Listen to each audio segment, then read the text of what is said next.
The second reason why your thoughts are very important is because they determine the quality of relationship that you have with people. Most times we hear louder what the other person didn't say to us. I always tell people, don't ever assume what a person has not spoken. You understand? Don't assume what the person has not spoken. If, let's say, for instance, you have an issue with your friend, yeah? And you have asked the person, what's going on? And the person says nothing. You've asked twice, nothing. See, don't start putting 2 and 2 together. Because it's going to give you a lot of headache. Headache. And you don't want that. And it does not mean that you should start beefing them. No, you treat them. See, it's difficult, but it's very possible. That's why I said the war with your mind is one of the most important. It could be very difficult. But the moment you learn how to win it, you're going to go through life with ease. You're going to have better relationships with people. Winning the war in your mind means having the same mind of Christ, thinking the way he thinks in different situations. So let's say, for instance, now, okay, I remember once, I usually put up things. I usually teach on my WhatsApp story because I have a lot of young people there. And basically, I like to teach on thoughts and emotions and friendships, all these things, because for me, that's what I'm really passionate about. I teach on the gospel too. I love Christ. All these things, I love God a lot. But I have a more general audience. And then I wrote something. I think I was talking about friendships, yes. I was talking about servicing relationships. I was talking about how you should not allow, like how you as a friend can begin to accuse a person for not being there if you are not there for the person. And I actually had no one in mind. Because as a teacher, as a preacher, you teach generally, hoping that the message would bless someone. But the problem with that is that somebody in the audience, maybe somebody you are close to, can think, Auntie Joy is sobbing me. But the truth is, God knows. Hello. I didn't even write your name there. Sometimes some people would pick, that's it. She just picked my words. She read my words out of context. And so I think if you hear things that someone says, and then you think that it's about you, then I think you need to work on, your self-consciousness. You need to work on your self-perception. You need to work on your insecurities. Because of all the 700 and something contacts I have on my WhatsApp, it's only her I decided to single out. I don't even have that time. I don't. I have people that I'm praying for. I'm doing ministry, I'm doing marriage, I'm doing academics. I'm thinking of business. I don't have... Just keep carrying someone in my mind for like how many... There are so many things to do. But we're thinking, Lord, we need to take on Zamfara teenagers. We have tried in South. So they are all, we've tried in the South. There are other teenagers to take on. Those are the things that will burden my heart. Let the things that burden your heart be things of value. It's not, this one passed me. It's because she has done fine here. Because someone bought iPhone 8. What are you feeling like, self? Calm down. Yeah, it's not always about you. For some of you, the song I will be singing for you, it's just like, oh, that overwhelming, never-ending, reckless thoughts of yours.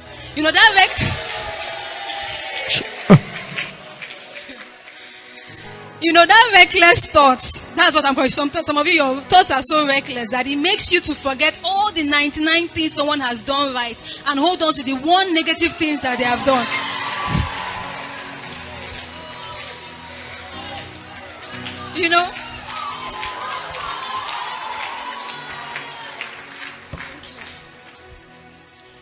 You should be careful about the way you put 2 and 2 together. Because trust me, you're giving yourself more stress than the person you are accusing of not doing something for you or of doing something against you. Not everything is always about you. As much as you are the center of God's word, you're not the center of the whole world. To God, you are everything. To God, you're everything. To God, you're enough. You're important. But don't make somebody uncomfortable in their own world. No. Don't. It's actually very stressful. And so when you learn to think about people's actions, people, okay, why did this person write this thing? If you feel that, oh, maybe the person is shading you, I think there are better ways to do things. That's what she said. She said, let love lead your actions. The way you will talk to people will determine the kind of response that they will give to you.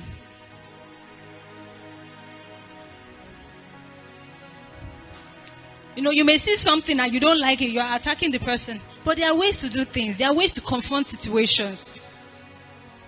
Some of you will confront, you've forgotten that this person, you forgot the times that this person had your back. You forgot all the times this person was pushing you forward. You forgot the times that the person was saying, oh, come, let's go and do this together. It's just one thing you now held on to. The way you confront a situation will determine, okay, how you guys will now remain afterwards. As much as people forgive, as much as we preach forgiveness, but see, you hurt that relationship. The person would forgive you, but the person may just be careful how they relate to you because they don't want to offend. So one thing that you can do, when it deals with relating with people, and then they do something that you don't like, the first thing you should ask yourself, why do I think this person is doing this? Sometimes you need to step out of yourself and consider things from the other person's point of view. If you ask, you will see that it may not even be about you. It may not be about you.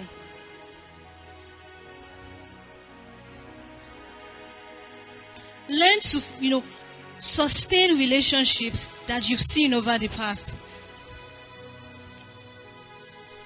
That's why all these things are founded on knowledge. So what knowledge do you have of that person that is making you come to the conclusion that you're coming to now? That's how you can control the negative things that you think about people. That's how you can control your thoughts, your emotions. Don't just allow things to happen to you. Sometimes I will ask some people, oh, you guys are not friends anymore. What happens? It just stops happening. No. Don't allow things happen. You can decide, oh, based on so and so, I don't want this friendship anymore. It's fine. But if nothing happened, and because of something you perceived that the person did to you, then you haven't done well. Because one of the powerful things God gave us in this world is the gift of people. You're not supposed to go through life alone. You're not. That's why you find a lot of people struggle. You struggle with, I just want to love God, but sometimes it's difficult. As much as, yes, you should first win that relationship by yourself. There are times too that you may not even feel like it.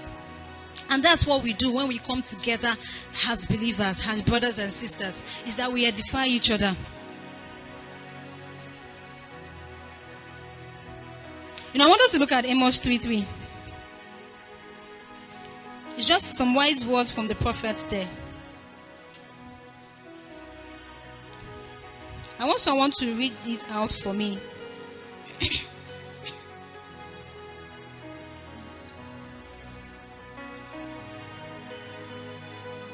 Anybody can read it out. If your voice is loud, you can read it out.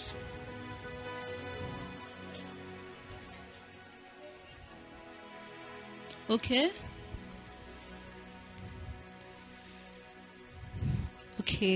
That's not really the one I'm looking for. I'm looking for the one that says, yes, they can two work together except they agree. And then, woe is that person that, walks alone, and then when he falls, he has no one to pick him up.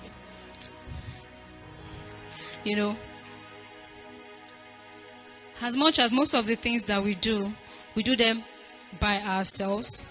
You must first get your conviction, but you actually need people as you go along. Don't just burn all your relationships and say, oh, people are scum. Oh, people are fake friends everywhere. You two, are you real? You don't need 10 million friends. I can count my friends on my fingertips. I know that they will always come true for me. But even if they don't, I would understand.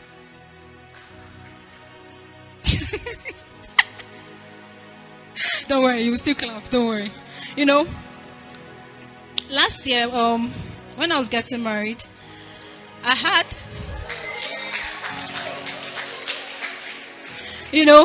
I had my best friend who stays in the US, and she had talked about, I'm going to come from your wedding. And that period, there were some things that were going on. And I told her, babe, if you don't make it for this wedding, I would understand. Because I would know that it's not her desire not to be there to celebrate with me on that day. But for some of us, we would just think that, if you don't come, it means you don't care about me anymore. Why?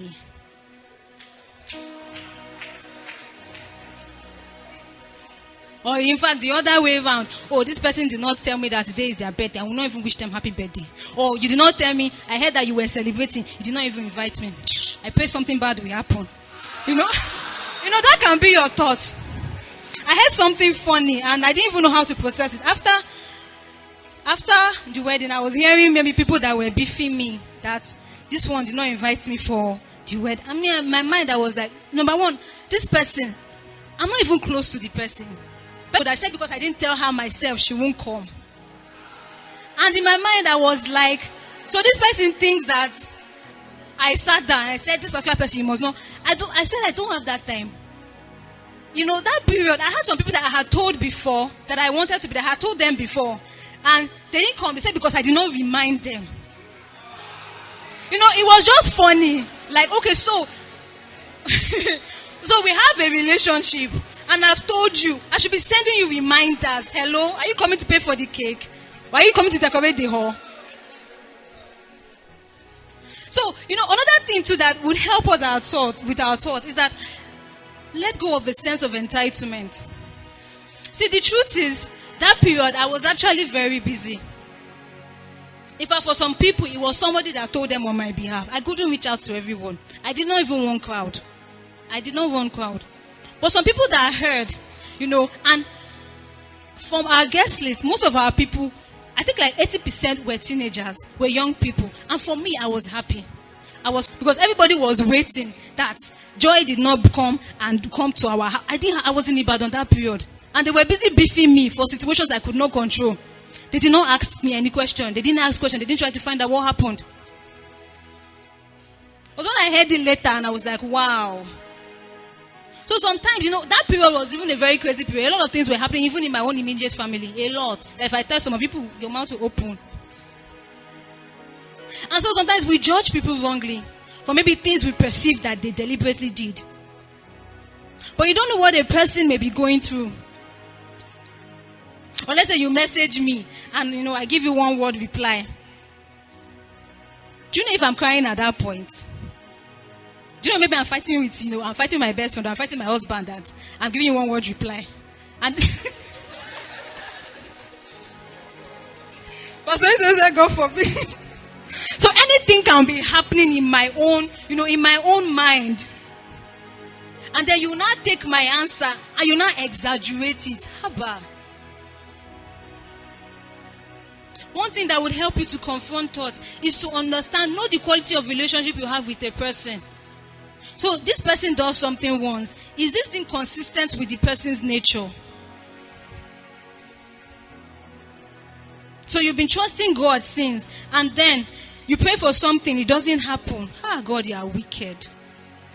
And so that totally destroys how you see God. That one situation happens is not enough to shake or break you. It's not. Be careful of the things that you allow destroy your relationship with people. You can't control the other party. You can very well control yourself first. Your responsibility is not to change anyone. You can help them. You can help transform them when they are willing. But that's God's work. So when people hurt you, ask, what quality of relationship do I have with this person? Ask, is this thing consistent with this person's nature? Is this what the person does all the time? If it's something the person does all the time, then okay, you need to, okay, where are we missing it? Is it that we're not on the same page? And some of us, so we hold on to, we hold on to hurts and angers from relationships that are not mutually beneficial to us.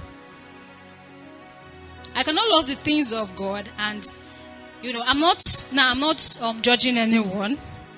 I talk to everyone, but I cannot love the things of God and now say that my closest people are people that love, that love to party, to club and all that, and that we invite them to church. Every time they say they are not coming, say no, that your pastor said. They say they will not come, and you will not be vexing with them for not coming. That's the way they do things now. You've seen it. That's their pattern. So because you are trying to change them to do your own thing, they have not seen why they should. They have not seen the reason for that transformation. So it's not enough reason to get you angry. So learn to process things when they happen. Let your mind, have it like an on and an off button. Not the thoughts you would allow into your mind, not the ones you will allow out, you would send out. It would help you a whole lot. It would help you a whole lot. It would help you forgive people faster. Someone says that he forgives in advance. Forgive people, as soon as it comes. Don't just hold on to it and you're like, no, this will never. This person's intention was deliberate. Trust me, you're going to be putting yourself under more pressure than the other person. Above all, let love continue to lead. Let love continue to lead your actions. Let love continue to lead, your behaviors. The most important love I've said that you can have is the love of God. Romans 8:35. Let's open to Romans 8:35. Romans 8:35 is asking a question. He's saying,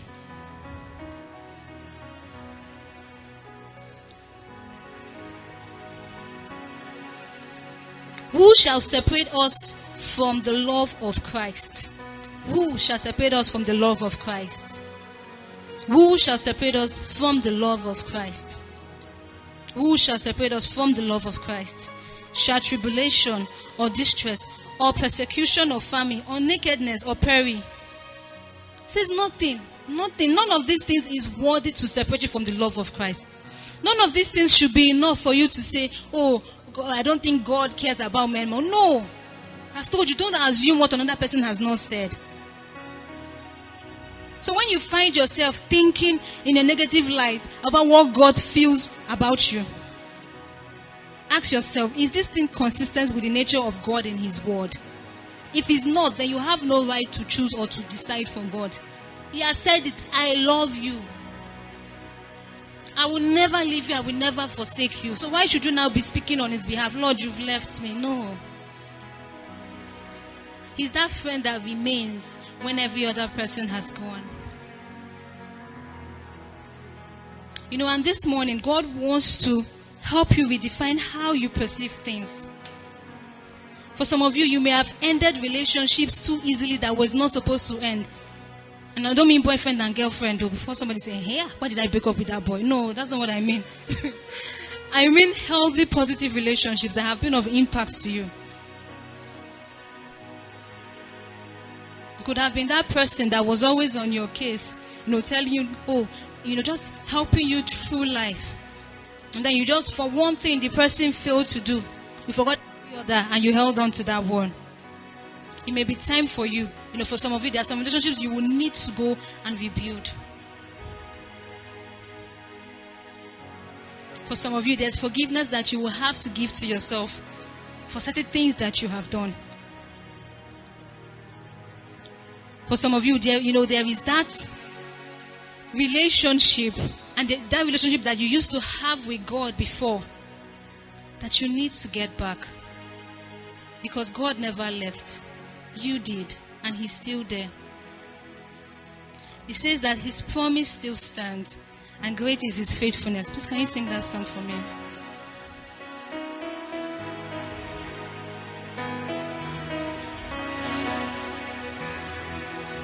Sarabosh. You know that song? Just sing with them. Let that become your reality. His promises still stand. Please let's stand up as we declare that word. Great is His faithfulness.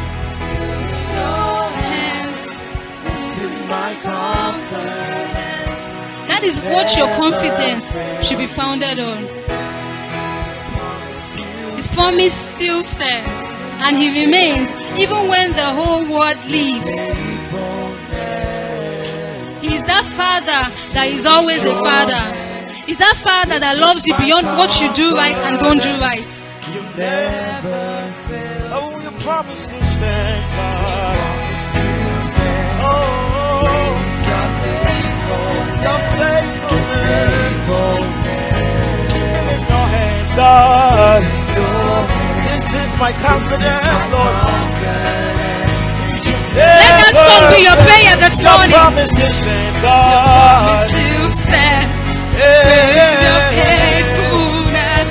Your faithfulness. I'm still in your hands, God. This is my confidence. Oh, you never. Your promise still stands, God. Great is your faithfulness. Let that song sink in you. His promises are there. They never left. This is my He confidence. never forgot about you. You never. So the time that you thought that you were praying, I didn't hear you. He has Your always been promise there. still stands. Great is your faithfulness. Your faithfulness. I'm still in your hands. This is my confidence. You I can't hear the audience Come on, singing. sing it Everybody sing. all. Your promise. It's a very simple song. You can all sing. I'm still in your hands, God. Oh, this is my confidence. You never failed me yet. Great is your faithfulness. Your faithfulness, God. I'm still in your hands. This is my confidence. You never failed me yet. And you never failed me yet. And I never will forget. Cause you never failed me yet. And I never will forget. Cause you never failed me yet. And I never will forget. Let that song be planted in your